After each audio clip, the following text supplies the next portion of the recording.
Here we are again, another podcast, another week. We're nearing the end of the week of April 15th. That's the Friday. Today's the 14th. I'm recording this on the Thursday.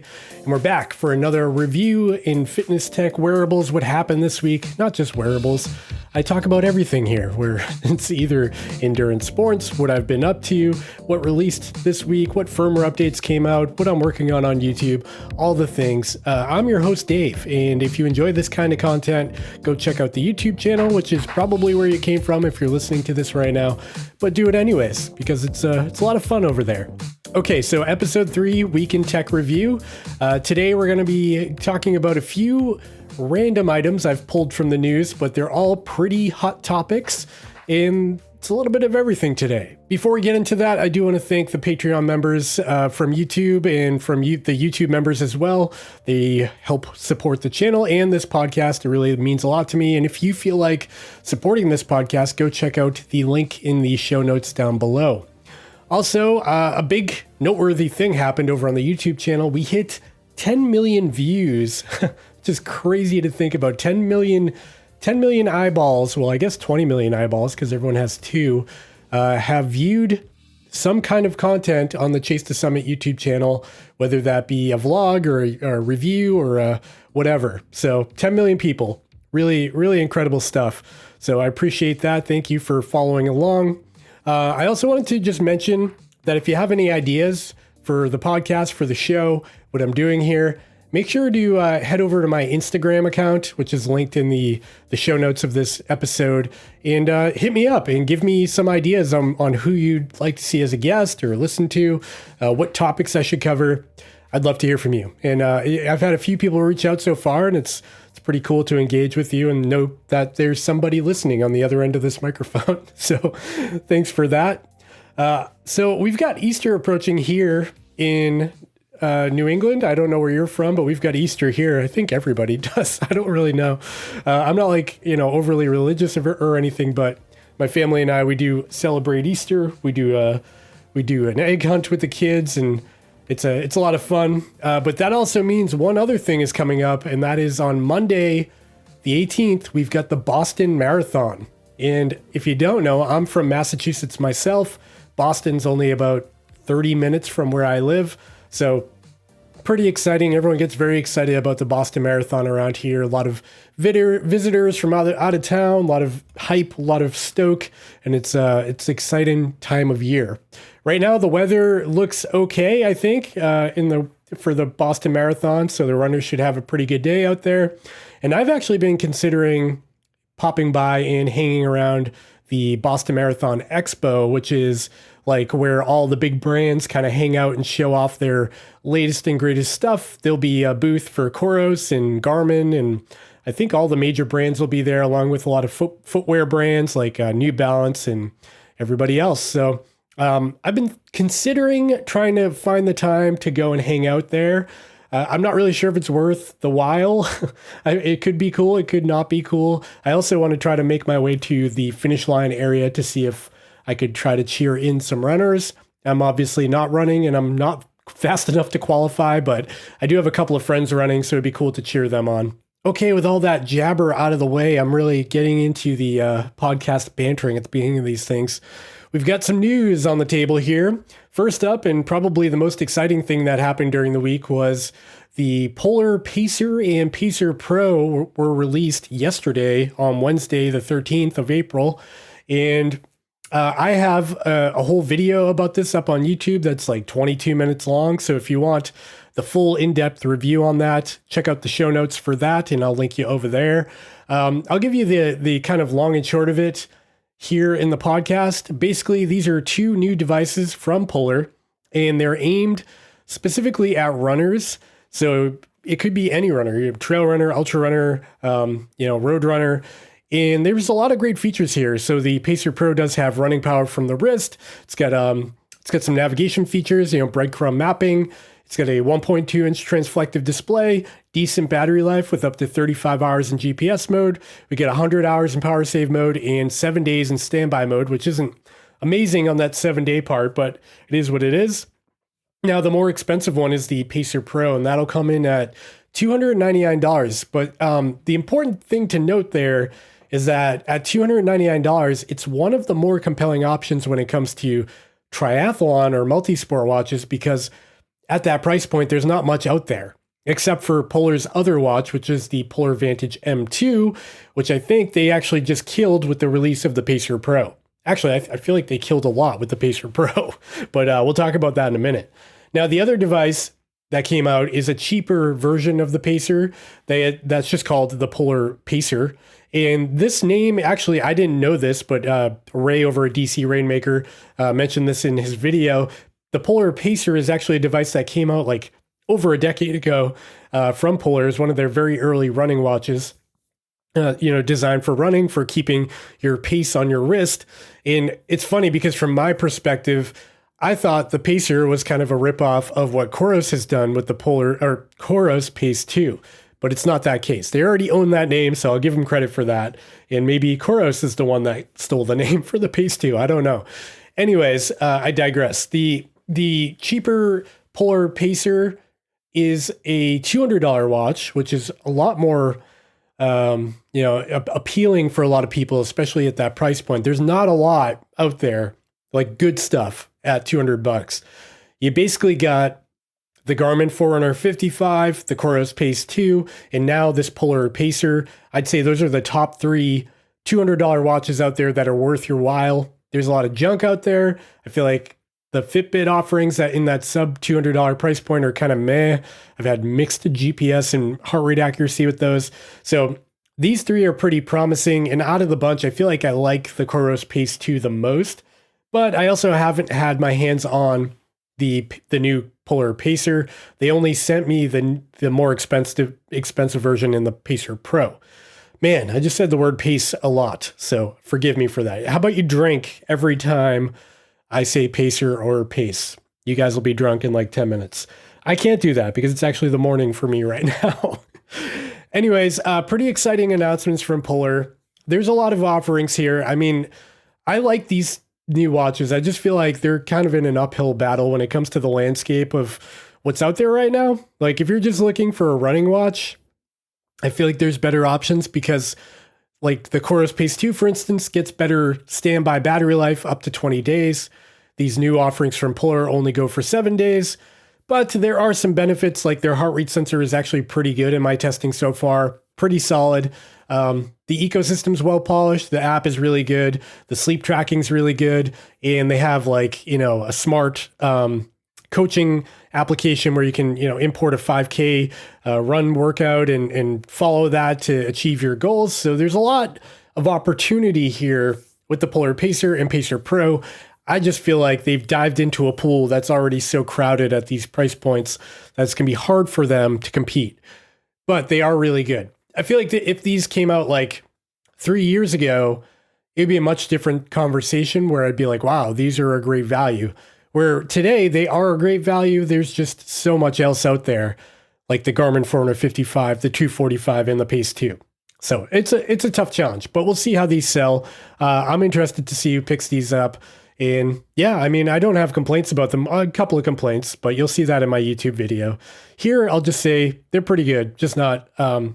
they're pretty good, but they're going to have a struggle in the current market. Okay, next up on this week's news, another new release from Suunto is the Suunto 9 Peak Full Titanium. Now, this is basically a super premium version of the Suunto 9 Peak.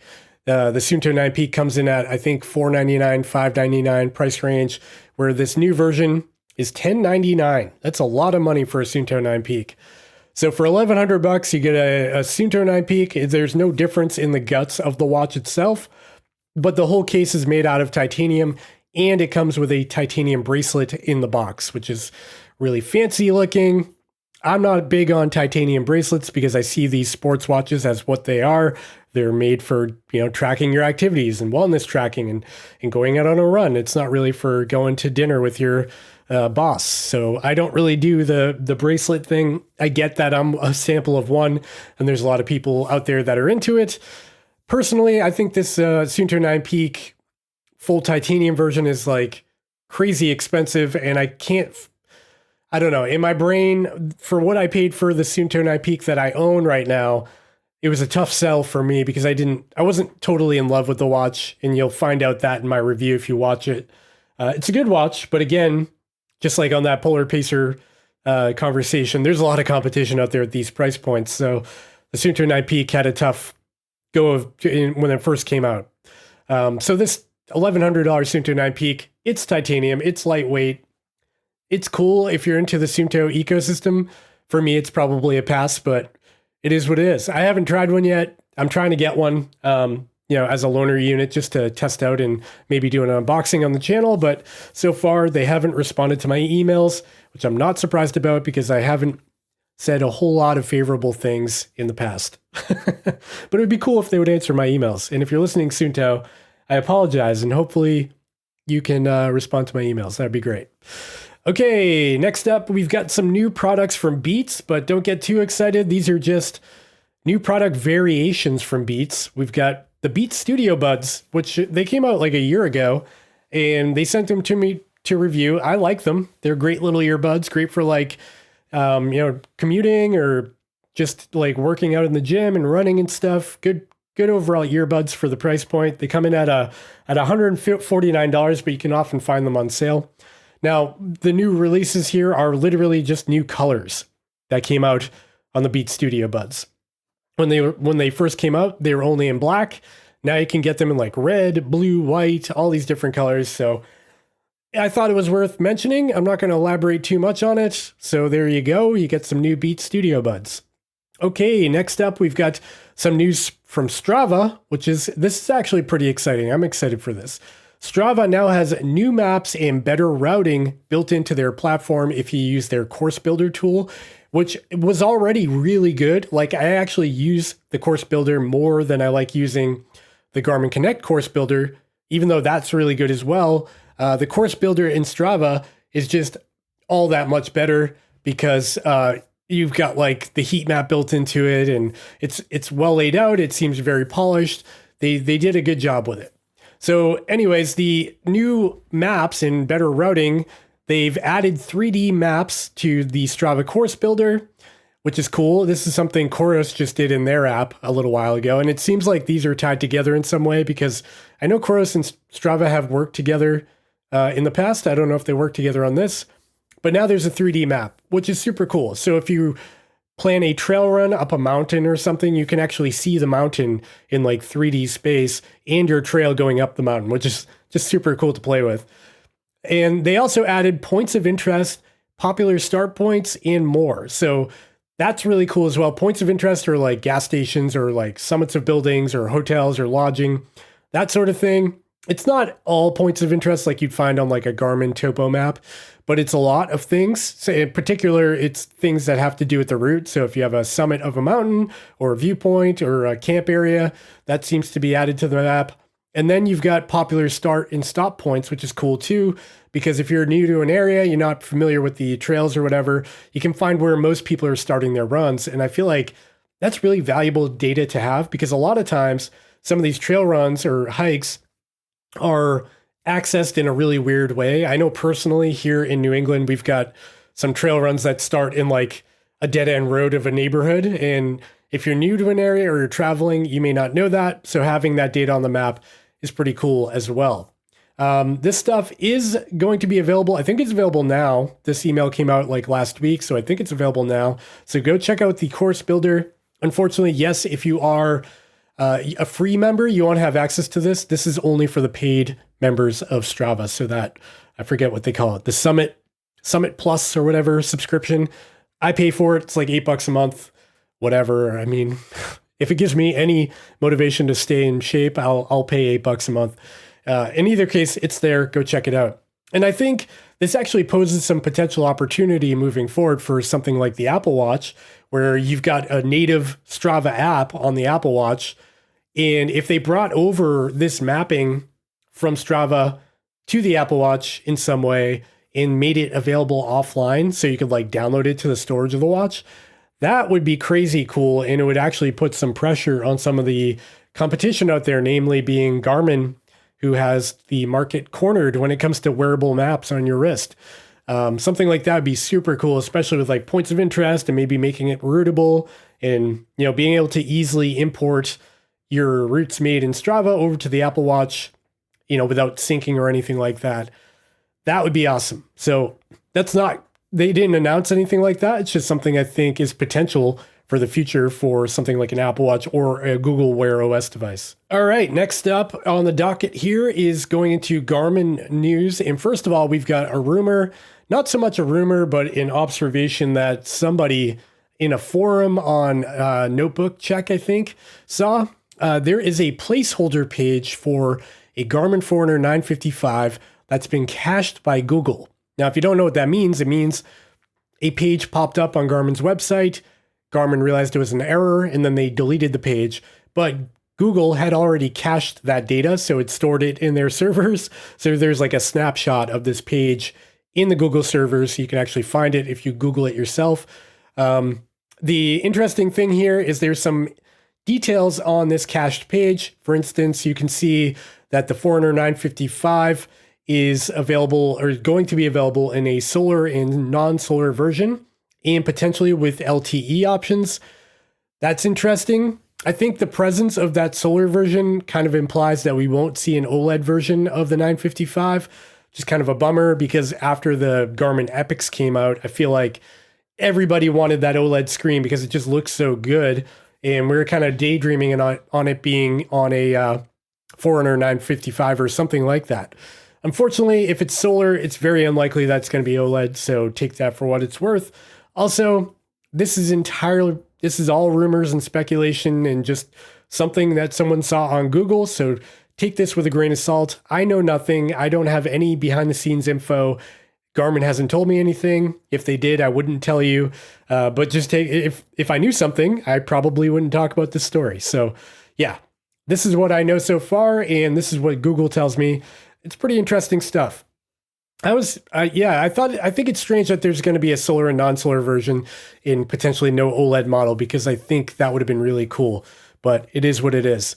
And on top of that, we've got some other Garmin news. I mentioned this in the past episode that the Garmin Tactix 7 had come out, but I've actually got my hands on one now, which is pretty exciting. My friends over at Play Better actually mailed one over to me to review. I've been wearing it. I've got it on my wrist at this very moment. I've been playing around with it. And to be honest, it's just so much more than I need or know what to do with. It is a crazy beast of a watch. I'm working on a way to review this, but honestly, the features of this thing just are outside of my wheelhouse. For instance, there's a fly activity for literally flying an airplane or a helicopter. I'm not a pilot, so I don't even know how to what to do with that.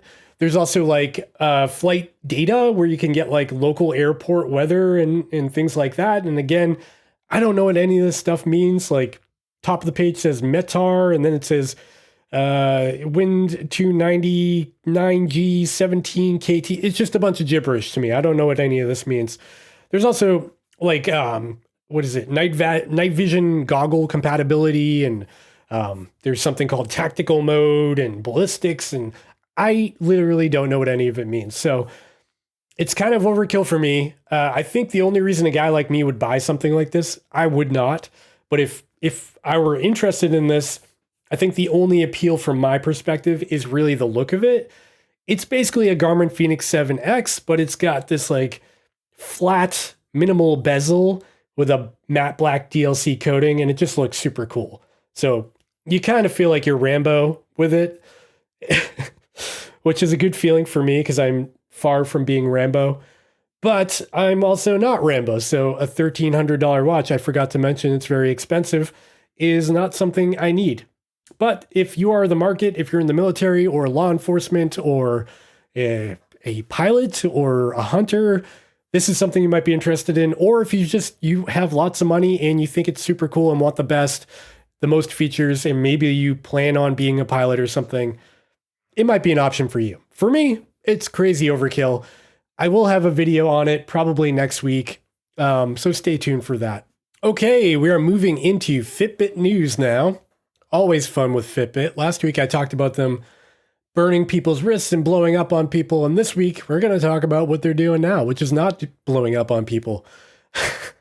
This week, there's some news coming out from the Fitbit camp that says that they've gotten FDA clearance for passive heart rate rhythm monitoring. So this comes from The Verge, the website. That's the source. And so this feature will periodically check wearers' heart rate rhythms and alerts and alert them if there's any signs of atrial fibrillation, which is an irregular type of heartbeat that puts people at a higher risk of stroke. Now, apparently Fitbit already had an FDA-cleared EKG app for doing other, for checking your heart rate monitoring on the Fitbit Charge 5 and some other devices. But now this can be automatically done in the background, and it's FDA cleared, so it's kind of like a medical device at that point, and so that means you can trust it. So pretty cool there. I guess we'll be seeing this roll out on some firmware updates for supporting hardware. I'm going to assume that's the Charge 5, and I'm also going to assume that you'll have to be paying for their monthly subscription to make use of it. But pretty cool. This runs in the background. You don't need to mess with it, and if you're at high risk of a heart attack or a stroke, the watch will let you know. So that's always good. Another bit of news in terms of updates comes from Stryd. If you don't know what Stryd is, it's a little pod that you put on your shoe, and it measures running power, which is kind of the measurement of how much effort you're actually exerting during your runs. This is kind of like, imagine you're a light bulb and you're burning brighter. It's the measurement of how much power was consumed while you're burning brighter. It's pretty cool technology, and if you do a lot of hill repeats and things like that, you can get some valuable data out of it. I've played with it quite a bit. I trained with it for a while, but I haven't really used it lately because I've been relying more on wrist-based power instead.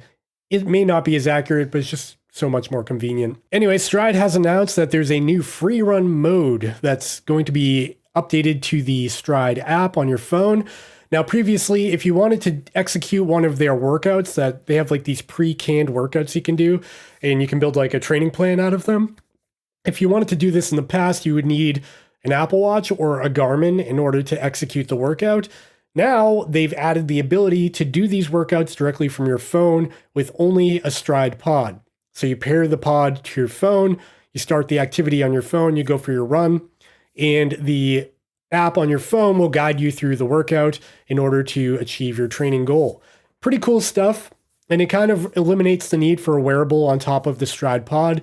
So it kind of opens up the opportunity for Stryd to just sell the pod to people who don't even own a watch. If you're just somebody who runs with your phone and you start up your Strava app or whatever, and you go for a run, you can now make use of the Stryd pod with no additional hardware, which is really cool. My concern with this is if I'm doing a guided workout that's on my phone, how do I follow it without looking at my phone? Because, if I'm running, I'm not going to stare at the screen on my phone and be like, oh, it's time to run faster, and then put it back in my pocket and then have to get it back out again, especially if I'm really speed training or doing something high effort. So I don't really know how it works. I haven't tried it yet. I still need to download it and test it out. I'm hoping there's some sort of audio guidance to it. A voice comes in your earbuds and is like, all right, now bump up your pace to whatever, and your power is currently blah, blah, blah. That'd be pretty cool. But as it stands, I don't know how this could be useful if you have to look at your phone the entire time. So I'll download it and maybe have a follow-up video about how useful it actually is. For now, I am optimistically skeptical. Moving on to Samsung news, we've got some news about the next Galaxy Watch 5. These are, again, totally rumors, totally leaks, nothing of substance or concrete here. Take this with a grain of salt. So this comes from Tech Radar, a website that has found some FCC filings and regulatory filings for the new Galaxy Watch 5. And apparently it's got a potential launch date of around August. That's their historical time for release, and it makes sense with the upcoming holiday season. Now, the big change here that's been noticed on the regulation filing is that the battery is ridiculously huge. So if you look at something like a Polar watch or a Garmin, you're looking at typically around a 250 milliamp hour battery in most cases. That varies a little bit, but they typically don't go above 300 milliamp hour batteries because that just gets too big for the case of a watch. Now, the regulation filing here shows the Samsung Galaxy Watch 5 to come with a 572 milliamp hour battery. That is a massive battery for a tiny watch. So what does this mean for us, the end users? Well, it could mean really long battery life on a Galaxy Watch, which is really cool. But unfortunately, the downside is that it's likely going to be a massive Galaxy Watch. That could be either good or bad, depending on how you feel about big watches. For me, I don't love them. I mean, I can get by with the Tactix 7 I'm wearing on my wrist right now. It's a big, heavy watch, but I make it work. If it's any bigger than that or heavier, it's kind of a non-starter. Like, for instance, that Casio GSW H1000, that's a Google Wear OS device. That thing was like 103 grams, huge, like 57 millimeters in diameter, pretty thick. I just couldn't do it. I'm a 5'7" guy that weighs like 150 pounds. Those big watches are just way too much for me. So if the Galaxy Watch 5 gets any bigger, I feel like they're going to hurt their market. On the other hand, this could just be one variant. Maybe they have a small model and a big model if you want to get that extra battery life. And in that case, I'd probably be on board because you're buying into something and you kind of know what you're getting into with a big watch, and maybe you just value battery life over everything else. Plus, it would be really cool if you could run like a 100-mile ultra with a Galaxy Watch. That'd be really different. Moving on, we've got some news from Insta360, which is an action camera company.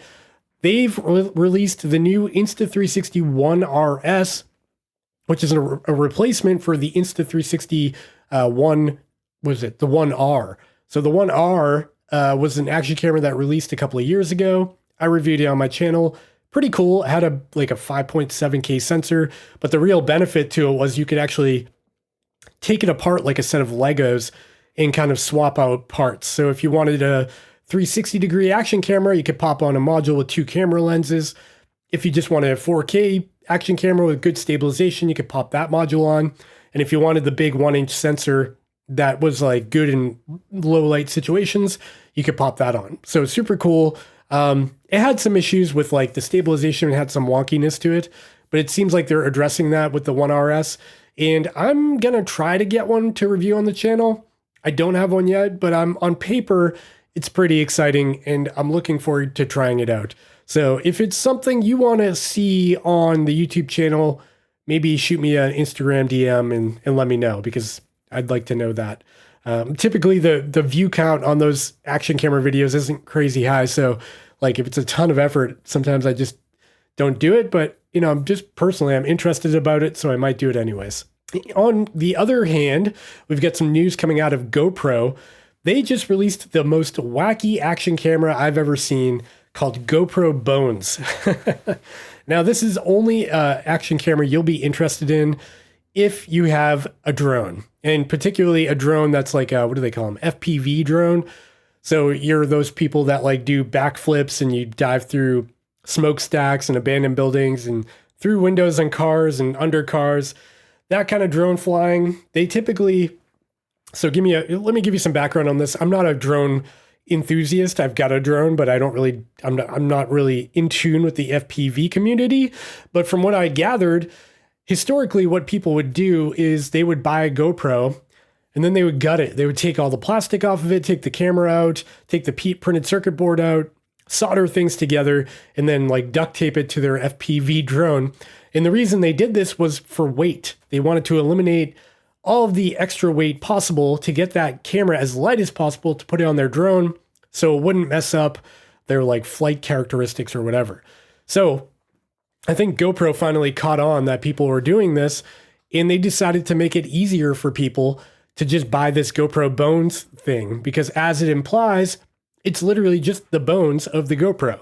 There's a really thin, plastic case to it, and that's really it. There's no room for a battery to go into it. It actually comes with like flying leads that you solder into your drone to power it, and it is super light, and they just cut out all the fat to make it as light as possible for drone people. Inside of all that, the guts is still basically just a GoPro Hero 10 Black. That's all it is. It's just they eliminated all the other stuff to make it super light. So if you're like a trail runner or a climber or whatever, don't look at the GoPro Bones. It's only for drone enthusiasts and not for you. If you're that other person, just buy a GoPro Hero 10 Black because that's still the camera to get. Unless these new Insta360 cameras are like super cool, which, stay tuned for the YouTube video on that because it's coming up. Okay, that kind of brings us to the end of this podcast and the week in review of fitness tech, wearables, action cameras, drones. I covered everything. It's not fitness tech anymore. This is just tech and review in things that I actually care about and I'm interested in. I hope you enjoyed this podcast. And if you did, make sure you go ahead and rate the podcast on your favorite host. You can do ratings on Apple podcasts and give me a little blurb on what you like about the podcast. Give me 5 stars. That'd be great. And make sure you to rate me over on Spotify as well, because I think you can do it there too, or whatever platform you're listening on. I'm trying to grow this podcast and do more with it. It's a lot of fun for me. And I've got a little insider scoop here. I've got a guest coming up that I'm really excited about. So make sure to follow the podcast to listen to that episode, because I haven't even recorded it yet. I've only got something on the calendar. So we're going to chat tomorrow. Hopefully we get some good content and it'll be on the podcast soon. Anyways, I hope you enjoyed this episode. I hope you got some value out of it and kind of got up to date on what's going on in fitness tech this week, or just tech in general. Yeah, I think I'm going to stop talking now because I just keep rambling at the end of these episodes. Hope you enjoyed it. I will see you next time. I won't see you, but you'll be able to hear me next time. Okay, bye.